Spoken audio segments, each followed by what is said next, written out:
Hey, hey, hey, welcome back to Scared of Beautiful. I know y'all didn't think you were going to get away with Real Housewives of Potomac and Married to Medicine without me.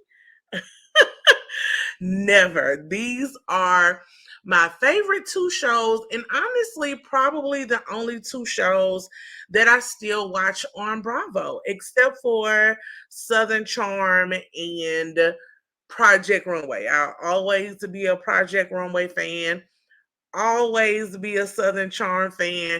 It's a lot of good mess going on over there right now. But I didn't really feel the need to talk about Southern Charm. That's one of my guilty pleasures. Real Housewives of Atlanta, y'all.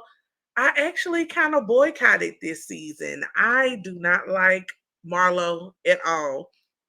And I decided that you all really did not want to see me uh moan and complain about Marlo and why she got her rancid peach the whole season.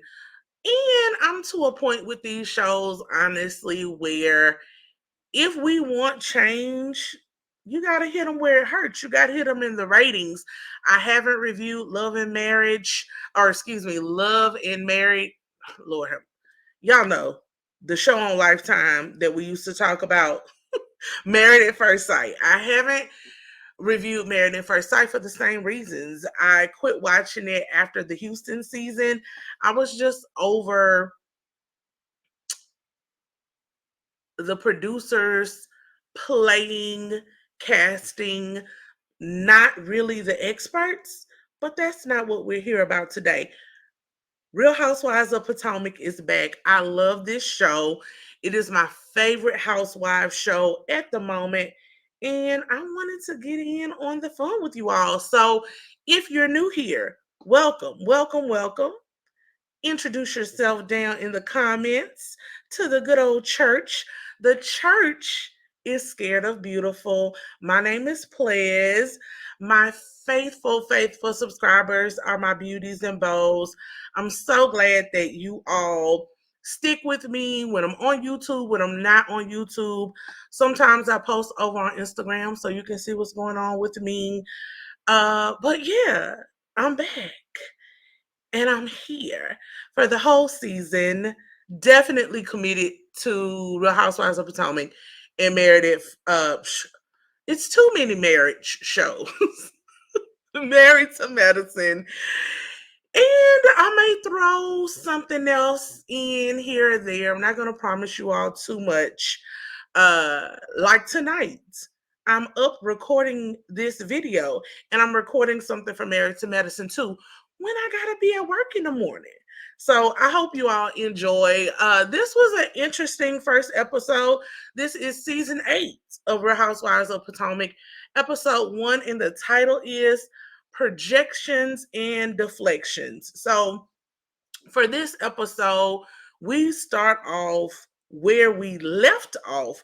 Last season was this big scandal with Robin Dixon lying to the people by omission about all the relationship issues with her and Juan, but then she chose to monetize it over on Patreon in her and Giselle's podcast. So, of course, there was this big scandal. You're on reality TV, but you're not really showing your life. And to add insult to injury, you and Giselle actively go after other women's husbands in their marriages. But when it's you, you can't stand the fire. So that's how we open up. And honestly, y'all, it is more of the same. The actual title of the show, we'll see where that comes from later on, but they got it absolutely right. Robin is constantly projecting her lack of security in her relationship onto the other women, and she's deflecting when it's her turn. I'm talking about bow, bow, bow, bow, bow. She don't want any of the spotlight on her. But guess what's this? This time it's you. It is you in the mirror. And I'm never going to be someone to delight in another person's misery. But what I will say is karma never misses. What goes around comes around. She's sown these seeds of dissension constantly with the other ladies in their marriage. She's constantly in the mess, stirring the pot for Giselle. I'm not even going to say with Giselle. She does Giselle's dirty work most of the time. And honestly, for me, that's why Robin shouldn't even be on this show anymore. I don't know why they keep giving her chance after chance when inevitably she shows us that she's nothing more but than Giselle's sidekick, right? So Juan and Robin, that's our opening scene. They're talking about all of the rumors, all of the things that's been going on, all of the headlines that have come out in relation to Juan allegedly being spotted with other women, caught with other women, with his hands in the cookie jar. Right? The first outlandish story was Juan telling us that a girl who came to Baltimore to meet a football player for the Ravens just so happened to be in his DMs as well. And when the young lady got there, she ended up going to a casino. And at the casino, she lost her credit card and had no one else to call but Juan Dixon because she couldn't pay for her hotel. You know, me and love an old damsel in distress. And it's interesting to me. I mean, it's so many holes in that story, right? My first thought is what happened to the guy from the Ravens that she was coming to see? Did he block her or ghost her? She got to town. He realized that she was a gold digger, and so he left her stranded. So Juan had to come in with his cape on, his Captain Saver. Y'all know how to finish the rest. And just was there with a hard plastic credit card to help her out in her time of need. Now, I've heard some strange stories, but that one is definitely strange, right?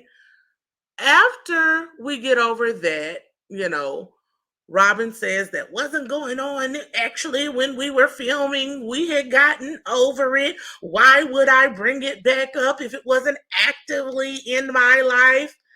As a woman who has heard some crazy stories before, most women I know, not all, because we're not a monolith, don't get over their man signing a hotel receipt for someone else. That comes back up, baby. You bring that back up in an argument. That man can say, oh, I forgot to sign the FedEx receipt when they dropped off the package. Oh, but you ain't forget to sign that hotel receipt for that girl when she was at the hotel. Look, it comes up. That's all I'm saying. It comes up. I don't believe, no one can make me believe that that wasn't an active issue going on in their life, right? But okay, we'll give you that, Robin. Okay. Next, we see Juan Dixon out down to the laundromat, washing the dirty drawers, washing the basketball player uniforms with one of the coaches, one of his colleagues over at Coppin State University. Robin, he has an excuse for that one. Next, we see him allegedly with the same lady at the nail salon, getting his manicure and pedicure done. Okay. Then we talk about the allegations with him allegedly not bringing up a reported essay. If you don't know what essay is, y'all use your context clues. But allegedly, one of his players was violated by another coach, and that player reported to Juan Dixon. and allegedly Juan Dixon did not do anything. As the head coach, some would argue that he had a duty to report those things to the appropriate authorities. But Juan says again that everyone else is mistaken, everyone else is lying, everyone else is wrong, but Juan has everything right. The whole thing, everything, y'all. That whole scene for me is play 101 of the F Boy manual, which is deny, deny, deny, deny. Or as my ex-boyfriend used to call it, you gonna believe me or your lying eyes. Like, which one is it? It is textbook gaslighting, and it makes the person question themselves and wonder, like, is it me? Like, am I tripping? Like, I keep seeing these things, I keep thinking these things. Their signs are there, but no matter what you put up to one, Shaggy said it best back in 2000.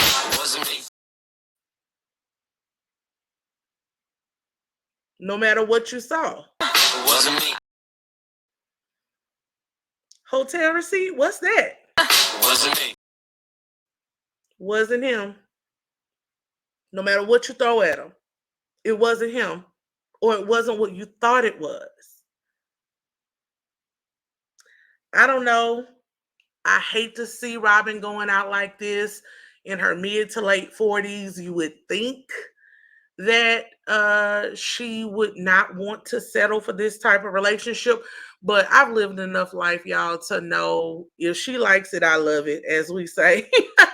um, I really hate that she feels like she has to accept this type of behavior and this type of treatment. And it's for lots of reasons, right? They've been together so long. I think she wants to hold on to this image. She wants her family. She wants her boys to have their father present.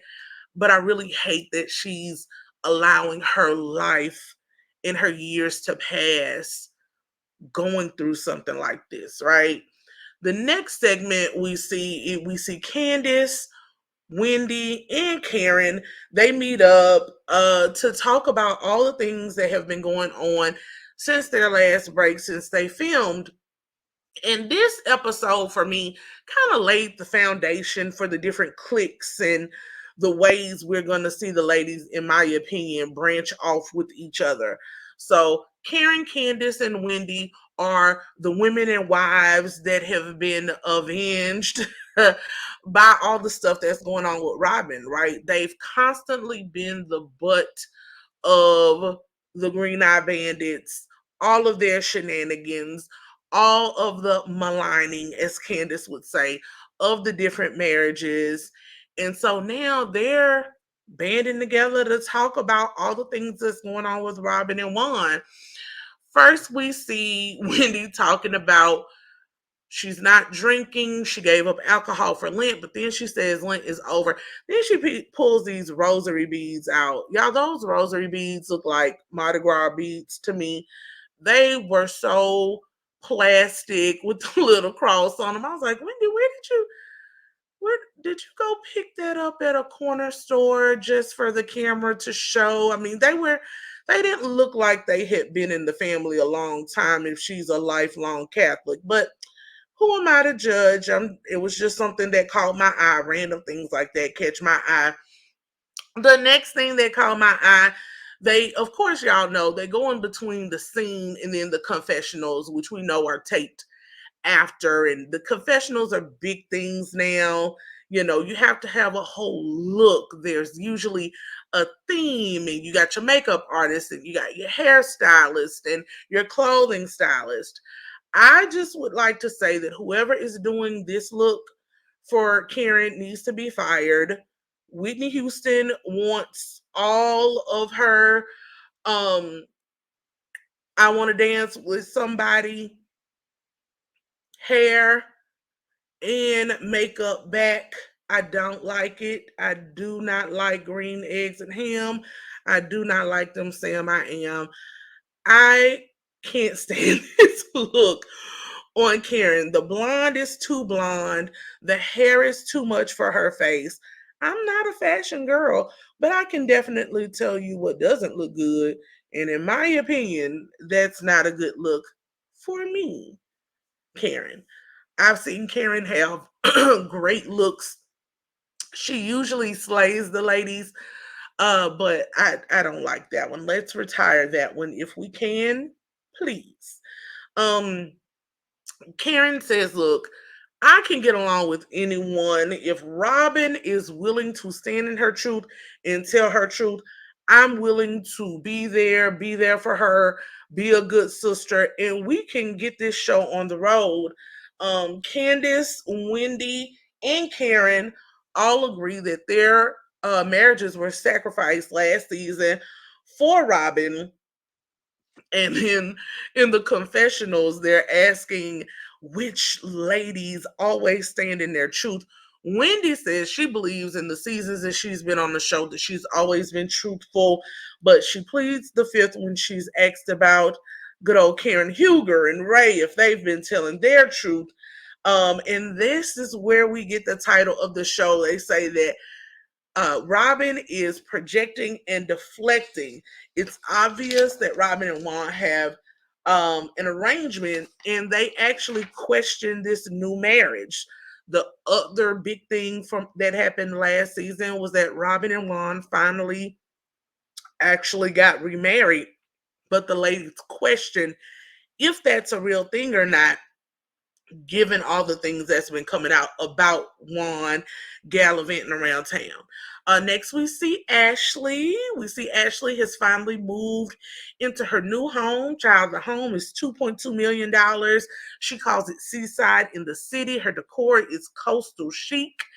I really liked her new home. The decor was excellent. Blue is my favorite color, so I'm always good with a good seaside theme. Lots of different blues and teals. I thought it was a really nice house. It's good to see the kids, Dean and Dylan, growing up and getting so big. Ashley, per usual, puts 10 on 20 and says she's so exhausted because it's just her, and production is there to be petty and remind us of Daisy, her nanny. And she lets us know the inner workings of how she got this $2.2 million home. Michael is still on the mortgage, but she says he doesn't have a room. Well, he doesn't have to have a room when he comes to sleep with you. Okay. They're not fully divorced, and she says she's not in a rush to get Michael's name off the deed and admits that she has been dragging her feet on this divorce. Giselle calls in to chat with her, and Giselle spills tea that Michael was with Ashley in the Bahamas, and Ashley's like, oh yeah, no, we just went as co-parents, as friends to, show the boys that we're there for them and we get along. I definitely think that's a great thing. Like, you want your children to grow up in a safe space. They're very young. They're kids, right? So they want to still know where daddy is, want to know that daddy is around. But I also think this time is a very sensitive time for them, and it's very easy to blur the lines because it's so fresh. Sometimes I think you need a little bit more space if you are truly trying to be divorced, and I don't know if Ashley is really there yet, which is why she's dragging her feet on actually finalizing this divorce and these divorce papers. Um, Giselle wants to have a hard talk with Robin. She's inviting Ashley to come over and talk with Robin about her delusions. Yikes on bikes. Not your good Judy, not your good friend, Giselle. Giselle says her BFF is delusional, and she says that she cares about Robin's mental health. And she doesn't want her friend out here in these streets looking crazy. I will say that's a good sentiment. This is a show, and I have to be fair. We often say that Giselle and Robin don't show enough. But this also reminds me that I don't think most of these people on this show are actually real friends. Like, if you're real friends with someone, I would find a way when the cameras are not around to worry about my friend's mental health and to have my heart talk with her, my tough love with her. That is in perpetuity Giselle saying that, Robin is delusional. And I don't know if Robin is just going to get over it. If she's going to take it on the chin and take it as Giselle being genuine, or if she's going to be in her feelings about it later on. Next, we see Giselle with this Jason child, honey. This is her new boy toy, allegedly. He's 16 years younger than her. They were introduced by Ashley. He was on one of the Bravo Summer House or Winter House, one of those shows. I don't watch those. Um, they're long distance. He lives in New York. We see that little Grace is going to college. And to get ready for her to go off to college, Giselle treated her and the other girls to a trip to Dubai. Grace, when they come down for dinner, she says she really likes Jason. She gives him an A minus. And Angel is weirded out by Jason and Giselle's little show of feeding each other food, or Giselle feeding him food at the dinner. And she says her mom makes the best pancakes, waffles, and brownies. Y'all, I'm gonna let Giselle make it. I was like, are those all things that come out of a box? And she always will tell anybody that she has Creole roots, from Louisiana, from Texas. I hope Giselle actually knows how to cook more than just breakfast food and box brownies. Maybe that's why. Never mind. All right. Next, we have Mia and Gordon. We see that they are no longer living the high life. They had to downsize from a 10,000. I couldn't even imagine 10,000 square feet. And it was just her, Gordon, and their two kids. They had 10,000 square feet. You didn't need that anyway. Talk about living above your means. Like, that's why you don't live that large. So when hard times come, you can scale back again. For a family of four, a good 2,200, even 3,000 square feet is a lot. But 10,000? Okay, girl. So now they're in a much more modest 1,500 square foot home. Gordon has been depressed about getting kicked out of the family business. He alleges that he is owed $500,000 and that this will likely end up in litigation. And I really hate that, for real, for real. Like, the cliche, Jay-Z and Beyonce made it popular, but truly, no one wins when the family feuds but lawyers. hmm and it sucks, right? But I do hope, if it does cause for litigation, that they take it that way versus another way. Because we've seen family members end up with someone 6 feet under for way less than $500,000, right? Gordon says he doesn't know why he was kicked out of the family businesses. They just kept telling him that he won't listen. Gordon, I know why. Most of us know why. Legitimate business owners, and this is as much as we talk about the casting, right, with these different housewife shows, most people have seen what reality television has come to be, right? So most people who have reputable businesses, especially in our community, that old money, you know, those type of people are not going to go on reality television. Because right, wrong, indifferent, once people see you on TV acting a plum fool, telling us about how open your marriage is, drinking excessively, whether you're the face of the business or not, people start to question your business acumen, the legitimacy of your business, how you actually operate, as a business owner. And with Mia being the face of marketing for those chiropractic clinics, it just wasn't a good look. And I'm sure the family tried to sit you all down and say, hey, you really need to back away from the show, or hey, you really need to watch what you're doing on the show. And you know how we get. You can't tell me what to do. I'm grown, blah, blah, blah, blah, blah, blah, blah. Okay, well, you go be grown over there. We'll give you your 25%, however much ownership interest you're on. Like, we'll buy you out. Your services are no longer needed. And that's what happens, right? When you don't have the controlling share, and although they tried to say he had the controlling share, apparently he didn't, you know? That membership agreement must have said something different. That ownership agreement, whatever type of configuration they made, must have said something different for him to be kicked out. Um, Mia admits that she cursed him out when all of this happened. She blamed him for everything that was happening, and she says that she did it because she had to protect her assets and her children. I mean, they're his children too, girl. Gordon says all audits and all CPA activities have come back fine.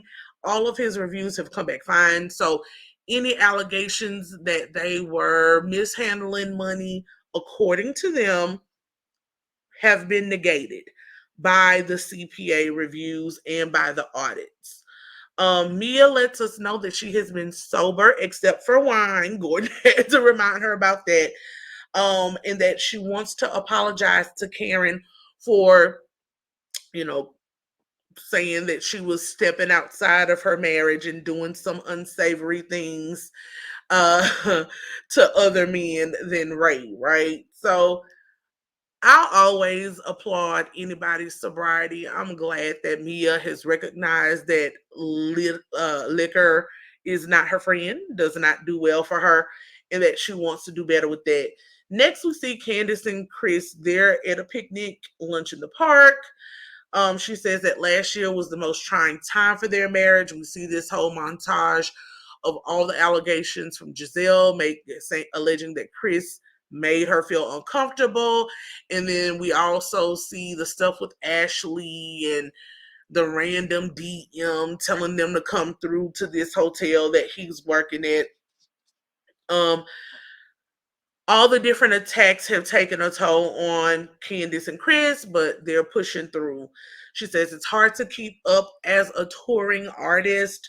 The budget makes it really hard. She really needs her record label's backing, and one of the budget items was a band. It was just 50,000 for the band, so that doesn't include her dancers, her hotels, all her wardrobe changes, her hair, everything that she needs. She says she wants to meet with Robin so that she can explain why she withheld the wand info. She wants to know if Robin was really on her side when Giselle was making those accusations against Chris, or if she was just deflecting from her own stuff with Juan. You know, anybody who has seen me for a while, if you're new here, welcome. And you will come to find, I'm pretty sure, I am not a Candace fan, but I try to be fair in all of my assessments of the ladies. And one thing that really bothers me, right, with Candace, I don't know how young the new castmate is, NECA, but Candace, to my knowledge, is still the youngest castmate. But she's not 23, right? Candace is mid 30s. I want her, at this point, she's been on like 5 seasons, I think. I want her to mature and grow up and evolve some. Don't check for people who ain't checking for you. It really bothers me that in everything that has transpired, some kind of way she still thinks Robin is her friend. She still, in my opinion, is searching for this acceptance and validation by Robin. And by lots of ways also Giselle, because Robin and Giselle are a tag team. I think Candace feels like if she gets to Robin, then eventually she'll win Giselle over. And I really want her to get to a place where she says F them. And that's the nicest way I can say it. Go where you are celebrated and appreciated. Quit trying to run behind people and make them accept you when they don't, and they don't like you. They may tolerate you, they may pity you, they may use you for their agendas, but it's like she's being a lapdog running up behind them, and I really don't understand why. Regardless of what Robin says out of her mouth, her actions have been very clear. Very. And I really want Candace to get a clue. Next, we see Charisse, Ashley, and Giselle meet up to talk with Robin about the state of her relationship with Juan and her delusions, as Giselle calls them. This scene, I must say, at the end of it all, we're not even at the end, we're at the beginning, but I've watched it. So I'm going to give my overall opinion first of the scene. I really do like this aspect of the sisterhood, right? I hate that the ladies are clicked up like this with Charisse. Why is Charisse still here? Charisse served a purpose in this scene, but other than that, we don't need Charisse.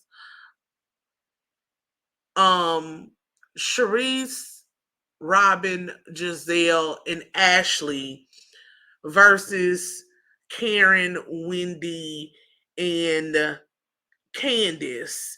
And we'll see where the new chick Nicka falls into line with these two camps. But I will say I'm a girl's girl at the end of the day. And I appreciate these ladies trying to band around Robin to show them, look, we're here. You don't have to go through this on your own. We've been through it. Like, share your stories, be in community with your sisters. I really do like that aspect of it. I mean, it really did feel like we were sitting down to watch Beyonce, Kelly, and Michelle. Girl, I can tell he's been lying and pretending that he's faithful and he loves you. Lying and pretending that he's faithful and he loves you. It seems like if this episode had a soundtrack, right? Like that this is the song. This is girl. Like that's it, right? I can tell he's been lying and pretending that he's faithful and he loves you. Y'all know I'm a music like head freak. Oh look, I have on my Beyonce shirt. You can't see the shirt, but while I was on my hiatus or just out living my life, I went to the Renaissance and I went to see Tony. Y'all, if you haven't, I mean, I think they're finna be off tour in a minute, but best. It was actually better than the Renaissance, but that's neither here nor there. Back to what we're talking about. Yeah, it just felt real intervention-y. It was time to have a come to Jesus meeting, and I'm actually really glad that we see this side of them, and we got to see some vulnerabilities, right? So Giselle invited Charisse and Ashley because she feels like all of them have been through similar issues. Yes. Mrs. Giselle Bryant, Jamal Bryant, is admitting, although she admitted that Jamal was a cheater, pumpkin eater, I don't think she's ever really played into how she felt being on the receiving end of that. So it was very interesting to hear their perspectives. And sadly, I hate that they are coming together for this type of situation. It really sucks. Like, there's some things you want to be able to say, oh, I've gone through that too. But then there are other things you really wish you didn't have to be part of the Me Too crowd on. But nevertheless, they are here and they are showing their support for her. We see them all about to fall and break their neck down the ramp to Giselle's house. I'm not understanding because it looked like it was her back deck. I'm not understanding why they couldn't just go through the front of the house to come sit in the back, but whatever. I think a lot of this stuff is just done for the dramatics, and I think this was another chance for production to show that Giselle's house is still a whole hot mess and should be declared a disaster site and uninhabitable, in my opinion. Um, Robin comes in to join her own intervention, which she didn't know that she was there for. Giselle leads off the conversation, which is a smart thing. You know, the person who's closest to her, you know, if Ashley had jumped in there head on, I don't think it would have went the same way. But Giselle at least leads it off to show, look, we're here for you, but yes, this is some tough love. Ashley shares her concern as it relates to everything that's going on with Juan and relates that, hey, I have been here before. When this happened, when it was all over the news, and we remember Michael in his hotel as well, although Michael's pictures were, you know, Juan doesn't have any pictures out there like that. I don't think so. If he does, y'all know my Instagram. I'm just saying. I normally don't pay attention to DMs, but hmm, hmm, you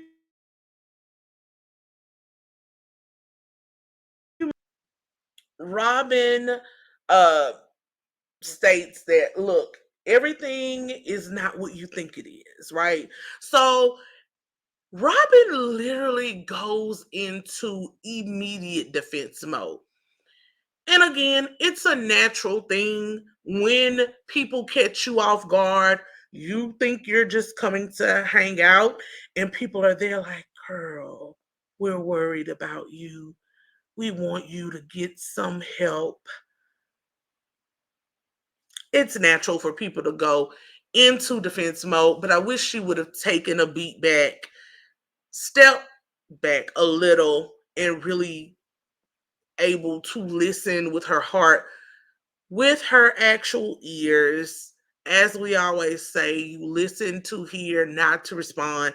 And unfortunately, she was in complete response mode. She, going back to Destiny's Child and them, she was just like Kelly. And it really having stress from his job, and I ain't making it easy. He having stress from his job, and I ain't making it easy. That girl went to blaming everybody and they mama, literally, because she blamed all y'all, not me.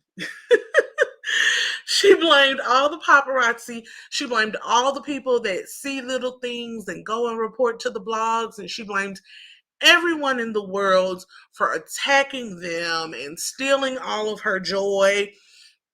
She says that everything was a lie. It's not what you think it is. Like the laundromat thing, they were not hugged up. One wasn't hugged up with Coach Bree.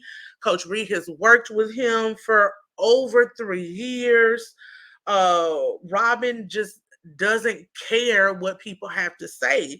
She says that Juan doesn't care either. Well, we know Juan doesn't care.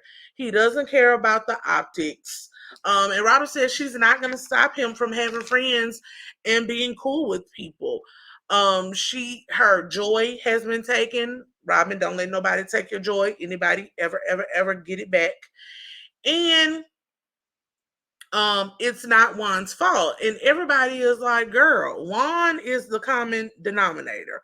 Juan is the only factor in this equation that matters. The other ladies don't matter.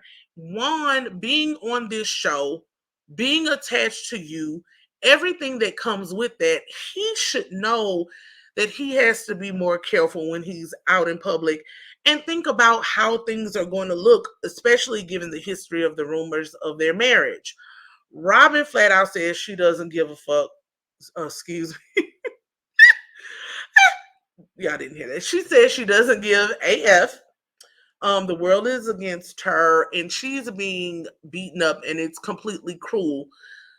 Now, again, like I said earlier, a little bit of this, Robin, you can't be over here whining and crying and saying you're getting beat up and it's cruel.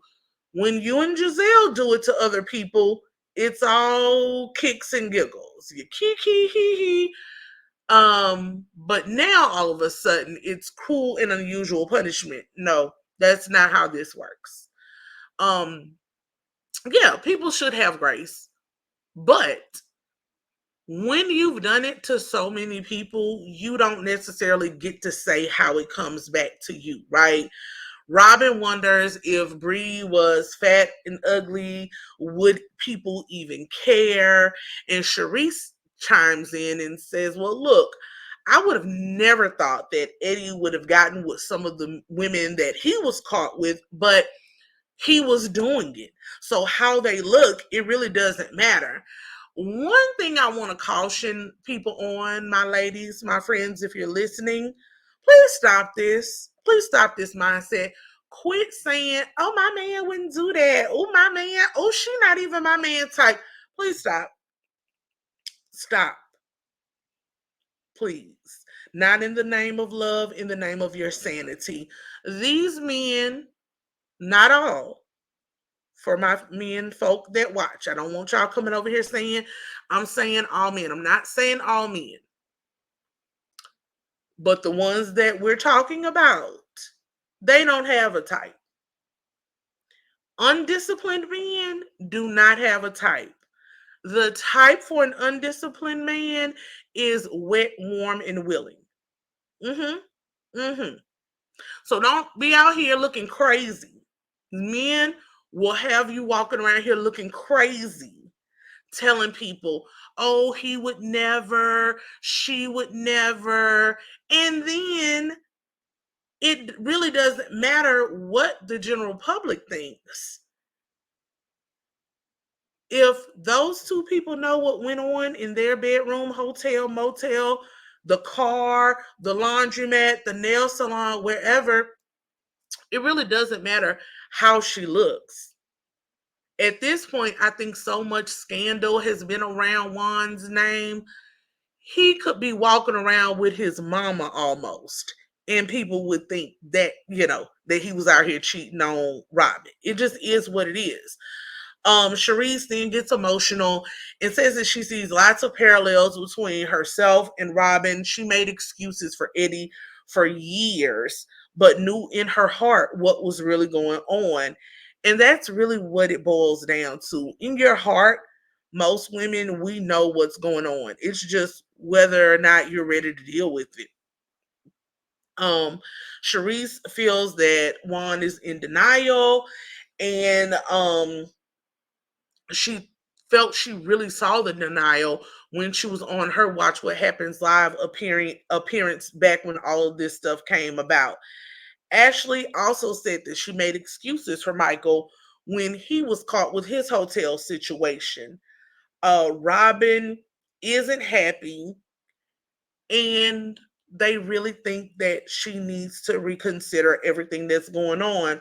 Robin claims that she doesn't just sit around and let things happen. She told Juan to get out after the last situation, but of course he didn't. And Giselle wonders what it would take for Juan to really make Robin mad enough to end it. Like, what does Juan need to do? She then tells about her story of Jamal and wants Robin to put herself first. And again, Robin definitely is not one of my favorites at all on the show. It's mainly because I honestly just kind of don't respect her, because all she is Giselle's lapdog. I think outside of Giselle, sometimes she shows her personality. She's a really cool, chill person. And sometimes that doesn't translate well to reality TV, but I think the potential is there. But until she gets from under Giselle, gets from under Juan, unfortunately, we'll never see it. And I'm tired of this circle. Round and round we go. I'm over it. None of the ladies believe the hotel story. We don't either, y'all. Robin questions what exactly do they want her to do? What more do you want from me? Like, what is she supposed to do? Is she supposed to walk around angry? Is she supposed to go get a divorce? She says that she and Juan are going to keep living their best lives, and if people want to speculate, then that's on them. Giselle says she thinks one day Robin will explode. Ultimately, Robin isn't going to leave or end this situationship slash marriage until she's ready. And honestly, I don't see either of them leaving until the last child gets out of high school. If I were a prediction type person, if I had my Miss Cleo hat on, I would say that Juan will file for divorce when that youngest son graduates high school. If not, as soon as he graduates, shortly thereafter. Should he not do it, it would simply be again out of obligation, which I feel like he's with her now out of obligation for how her parents took him in. And it sucks. Robin is a beautiful woman. I think everyone on this earth should experience love and be loved by someone who wants them, who actually wants to be with them. And I just don't see that. I think they have a good friendship, but I don't think it's true love. And I'm not talking about, all of these relationship people, butterflies go away. I'm not talking about that, right? Someone who loves you, a man who loves you protects you. Juan does not care. It's not about being fake, sneaking around. Now, it's about protecting your woman. You see how she is getting slammed in these streets. It would not hurt you to have a bit of discretion, right? It just wouldn't. We talk about denial all the time. Y'all know me. I'm a psychology major. If you don't, hello again. Welcome. You will see. I'm a psychology major in college, allegedly a lawyer in real life, right? But I really love psychology, the study of the mind, the study of people, why we do the things that we do. People love to throw the word denial around. So I want to do some little education. Y'all know how I have to do. Let's break down denial in the psychology realm, right? Denial is a type of defense mechanism that involves ignoring the reality of a situation to avoid anxiety. Defense mechanisms are strategies that people use to cope with distressing feelings. In the case of denial, it can involve not acknowledging reality or denying the consequences of that reality. The source was from Very Well Mind. I will link it in the bio in case you want to read up more, right? All of us have defense mechanisms. Life events occur for our emotional and mental well being. Our brain says protect, protect, protect, protect, right? You want yourself to be at an equilibrium in all states of your body. Being anxious is the worst feeling in the world, right? It's this sense of impending doom. And a lot of times it's what's going to happen after all of this, right? So instead of admitting what's happening in your life, in this case, one is more than likely cheating a lot, right? It's easier for Robin to ignore what's happening. It's just easier. She doesn't have to deal with losing someone who has been with her since she was a teenager. When you've been with someone over half of your life, it literally losing them creates the same feeling of a death. And denial is also one of the big stages in the grief cycle, right? You don't want to believe it's happening. More importantly, it creates this anxious feeling of what's going to happen on the other side of that. So she is likely conflicted of what would a true divorce look like. Although they've been divorced, they didn't really separate and live separate lives. What would it look like to truly divorce him and have him out of my life other than being the father to my children? And that part of me definitely gives grace to Robin because it's hard. As easy it is as it is for us that are watching to say, girl, you can do bad by yourself, move on, let him go, quit letting him play in your face. It's a hard thing. But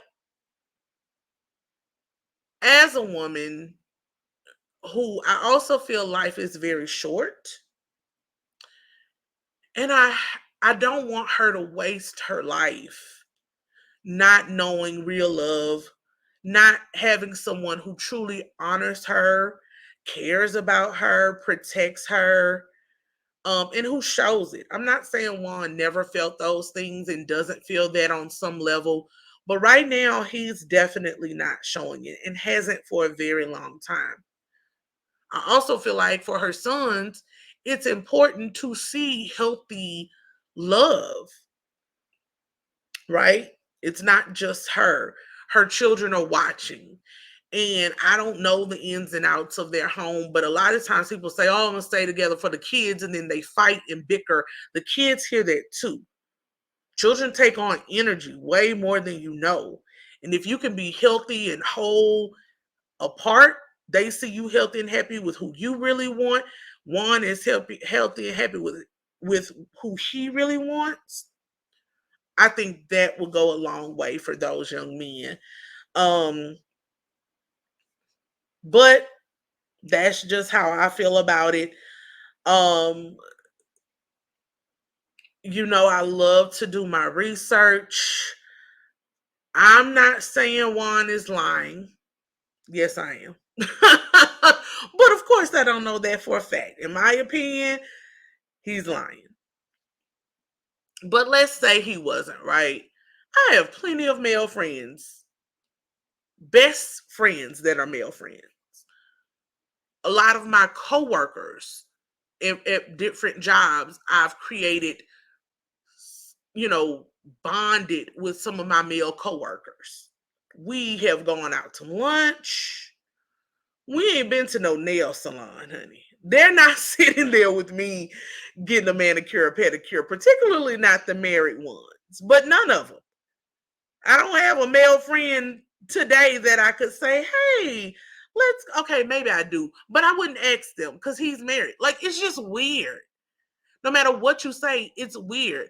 The chick, Coach Bree, I looked her up, right? You can check it out on the Coppin State website if you should use your Googles. I don't put people's whole names and things out there that didn't ask to be on this show. But she's listed as the basketball director of operations and a coach. Usually, I know when I was in college, the coaches weren't out washing the jerseys. They have equipment managers. They have like student workers. They have all kinds of people who do that little kind of work. Why are y'all two at the laundromat washing the jerseys? More importantly, they got 5 male coaches. They got a John, a Eric, a Kent, a Jermaine, and a Marvin. Ronnie, Bobby, Ricky, and Mike. Why are none of them out washing the jerseys? Why are you only taking the female coworker? And if I was that lady, I would be offended because why am I out washing? Is it because I'm the only woman? Y'all don't know how to throw some Tide in the machine? I just, I hate it. I hope it gets better. But ultimately, nothing will change until Robin is ready to change. So, the moral of the story of this episode, guys, is as my mother would say, don't take no wooden nickels. And as I like to say, stay off reality TV and or social media for y'all that's not on reality TV if you do not want people in your business in your relationship and giving you unsolicited advice. Because we're out here giving Robin all the unsolicited advice in the world, but it's really because a lot of us have been there and want more for her. But you can't want more for someone than they want for themselves. I gotta go. This was never supposed to be this long. I tell y'all this every time. If you are new here, please subscribe to the channel. If you are one of my faithful subscribers, I love you so much. Thank you for hanging in there with me.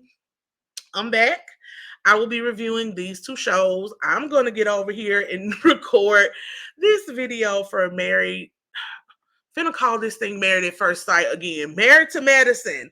Married to Medicine. I'm just getting back in this thing, y'all. I love you, love you, love you. I will see y'all next time. Bye.